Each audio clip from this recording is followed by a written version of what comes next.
انسان اگر داڑھی رکھ کر ٹوپی رکھ کر اللہ اکبر کا نعرہ لے کر دنیا کے لوگوں کو انسانیت کو اور مظلوموں کو قتل کرتا ہے تو وہ نہ تو مسلمان ہو سکتا ہے نہ انسان ہو سکتا ہے۔ یہ ٹینک تو اسرائیل سے لیتے ہیں، بندوقیں تو امریکہ سے خریدتے ہیں اور نعرہ لگاتے ہیں اللہ اکبر کا۔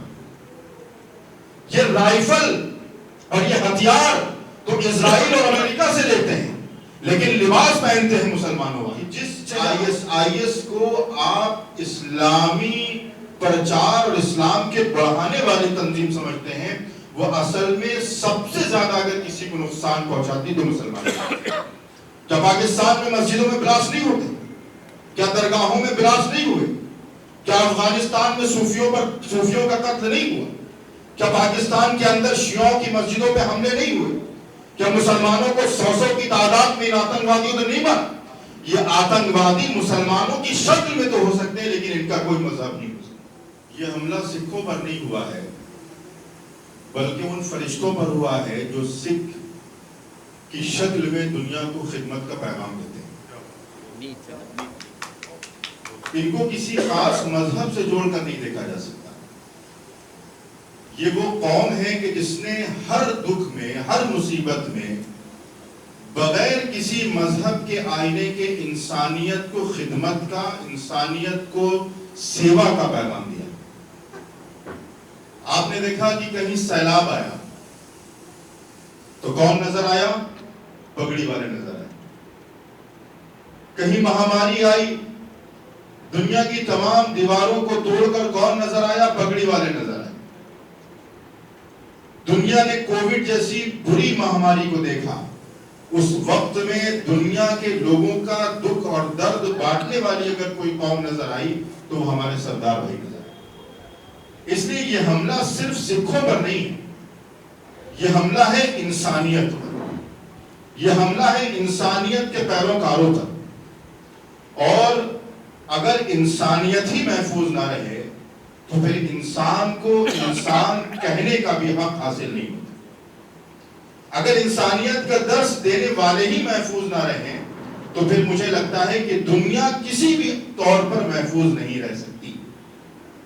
آپ دیکھ رہے ہیں کہ دیش میں اور دنیا کے اندر ایک پیمانہ ہے کہ جو کمزور ہے وہ طاقتور کے ذریعے سے دبایا جاتا ہے، اور یہ مثال جنگل راج کی ہوتی ہے کہ جو جتنا بڑا طاقتور ہوتا ہے وہ کمزوروں کو دباتا ہے، لیکن انسانوں میں ایسا نہیں ہونا چاہیے۔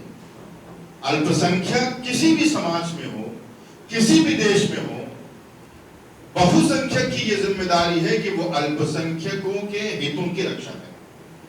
آپ افغانستان میں دیکھیں، پاکستان میں دیکھیں، دنیا کے اندر ان کے علاوہ بہت سی کنٹریز ہیں جہاں مسلمان آباد ہیں، لیکن آپ نے کہیں نہیں سنا ہوگا کہ سعودی عرب کے اندر کسی ہندو کے ساتھ ظلم کیا گیا یا کسی سکھ کے ساتھ ظلم کیا گیا۔ انڈونیشیا جو دنیا کی سب سے بڑی مسلم آبادی ہو، آپ نے ایک لفظ نہیں سنا ہوگا کہ کسی ہندو کے ساتھ یا کسی سکھ کے ساتھ یا کسی کرسچن کے ساتھ ظلم و زیادتی کی گئی ہو۔ یو اے ای میں بڑی تعداد میں ہمارے ہندو بھائی، سکھ بھائی آباد، کوئی زیادتی نہیں۔ یہ زیادتی صرف اس بنیاد پر ہوتی ہے کہ جس آئی ایس کو آپ اسلامی پرچار اور اسلام کے بڑھانے والی تنظیم سمجھتے ہیں، وہ اصل میں سب سے زیادہ اگر کسی کو نقصان پہنچاتی تو مسلمان۔ کیا پاکستان میں مسجدوں میں بلاسٹ نہیں ہوتے؟ کیا درگاہوں میں بلاسٹ نہیں ہوئے؟ کیا افغانستان میں صوفیوں کا قتل نہیں ہوا؟ کیا پاکستان کے اندر شیعوں کی مسجدوں پہ حملے نہیں ہوئے؟ کیا مسلمانوں کو سو کی تعداد میں ان آتنکوادیوں نے نہیں مارا؟ یہ آتنکوادی مسلمانوں کی شکل میں تو ہو سکتے ہیں لیکن ان کا کوئی مذہب نہیں ہو سکتا۔ یہ ٹینک تو اسرائیل سے لیتے ہیں، بندوقیں تو امریکہ سے خریدتے ہیں اور نعرہ لگاتے ہیں اللہ اکبر کا۔ یہ رائفل اور یہ ہتھیار تو اسرائیل اور امریکہ سے لیتے ہیں لیکن لباس پہنتے ہیں مسلمانوں والا، چہرہ ہوتا ہے مسلمانوں والا۔ اور آپ دیکھیں کہ عراق سے لے کر سیریا تک لاکھوں کی تعداد میں اگر ان آتنکوادیوں نے کسی کا خون بہایا ہے تو مسلمانوں کا بہایا۔ افغانستان میں اگر کسی کا خون بہایا ہے تو یہ مسلمانوں کا بہایا۔ ان کا مقصد نہ سکھوں سے ہے، نہ مسلمانوں سے ہے، نہ ہندوؤں سے ہے۔ ان کا ایک ایجنڈا ہے کہ دنیا کے اندر نفرت پھیلائی جائے اور اس نفرت کو مٹانے کے لیے جو قوم آگے آئے گی اس کو ہم نشانہ بنائیں گے اور اس کو قتل کریں گے۔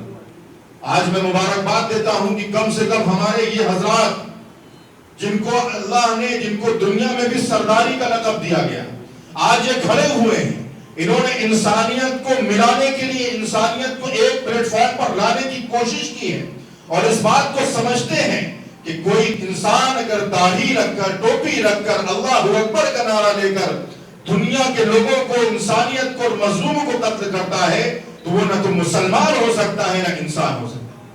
قرآن تو کہتا ہے من قتل نفسا بغیر نفس او فساد فی الارض فکأنما قتل الناس جميعا، کہ جس نے کسی کو بغیر کسی ظلم کے بغیر کسی زیادتی کے قتل کیا، ایک انسان کو قتل کیا تو اس نے پوری انسانیت کو قتل کیا۔